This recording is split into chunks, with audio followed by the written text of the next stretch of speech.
Well, good morning and welcome to CSPC 2018. My name is Anne Ballantyne and I'm here to interview Dr. Margot Hurlbert with the Center for the Study of Science and Innovation Policy with the Johnson Shoyama Graduate School of Public Policy, the University of Regina campus. Margot was here as a speaker and a panelist at panel 108 on risk communication and public engagement around nuclear climate change and artificial intelligence, and it was a very invigorating session. But before we get into that part, I'd like to ask Margot a couple questions to get her to tell us a little bit about herself and her role at the university as a professor. Yes, thank you, Anne. I am a professor and I'm also a Canada Research Chair Tier 1 on climate change, energy, and sustainability. So my work really involves the interface between climate change science and policy. So I'm also the coordinating lead author for the chapter on risk decision making and sustainable development for the upcoming special report on land and climate of the Intergovernmental Panel on Climate Change. Wow, that's really interesting. And can you tell us about, some of your work and its relationship to science policy? Right. So I am so excited to be at that exact nexus of working with the climate change scientists who are writing a chapter on GHG fluxes and what is happening in our land and climate change and our food security, our desertification and land degradation context. And then my work at the very last chapter of the report is to build on the policy instruments that would advance food security and avoid land degradation and desertification. So I'm looking at the actual policy instruments that might help address climate change and land into the future. Excellent.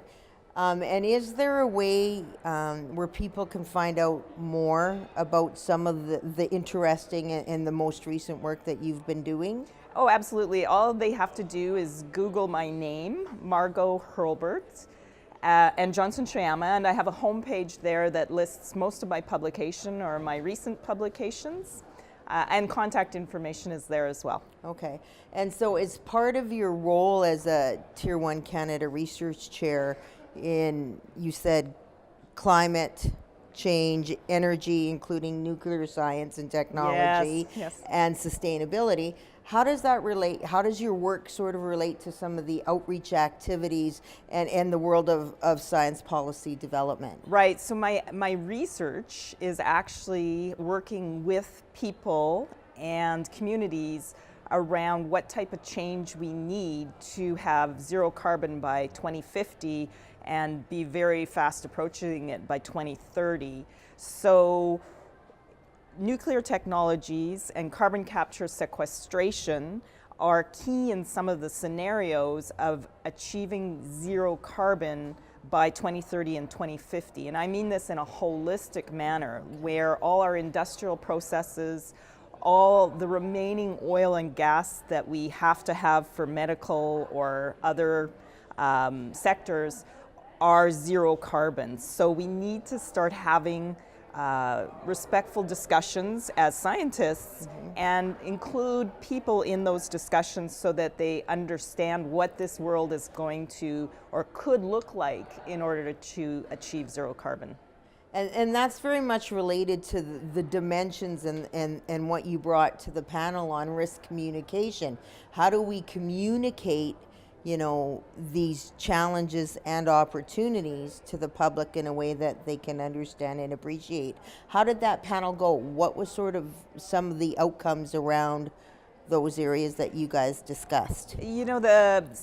The conference was so great because instead of just myself talking about climate change, which is always a risk and always a negative risk, by combining it with artificial intelligence and some of the other key sectors that look at risk and risk communication like health, we were able to move the conversation into opportunities.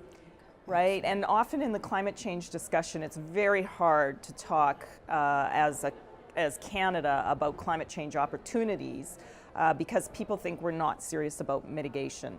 But as scientists, when we all got together and started talking about it at a higher level of science and policy, it really opened my eyes to start thinking about engaging respectfully in the climate dialogue with opportunity while keeping risk and mitigation front and center. Excellent, excellent. So it was a successful panel from that perspective.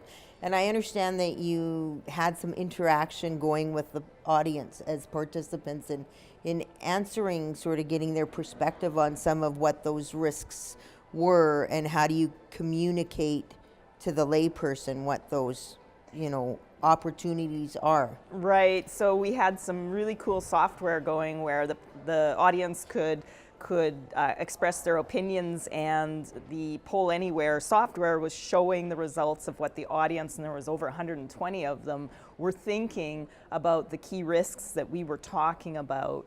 So it was a very interactive, not only in addition to the audience asking questions, but also the audience voting in on risks and the perception of risks and what risks are. Okay, excellent. So it was a very good session and very well received.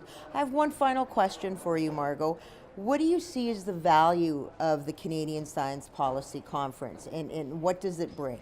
Well, in addition to what I said about my personal eye-opening around opportunity, for me, what I see going on here is the engagement with young scientists, undergraduate, graduate, but also postdocs, also recently graduated PhD students who are really trying to find their way in making a difference in Canadian society by taking their science and making it policy relevant or informative. And it's really involving those young scientists, I think. And also, is there an opportunity where you bring together through the conference the social sciences and humanities perspective along with the natural sciences and engineering perspective? So it's that very interdisciplinary approach that I think a lot of people are starting to appreciate. And absolutely, and it's here at this conference in spades. I don't even mention the fact that the social scientists and the natural scientists are giving panels together and discussing these issues respectfully and advancing knowledge together without even noticing it, and it's a seamless forum, actually. One more question. Anything that you would like to add on behalf of CSIP, the Center for the Study of Science and Innovation Policy, and why the CSPC is important as a convener and a bringer together of different centers and perspectives?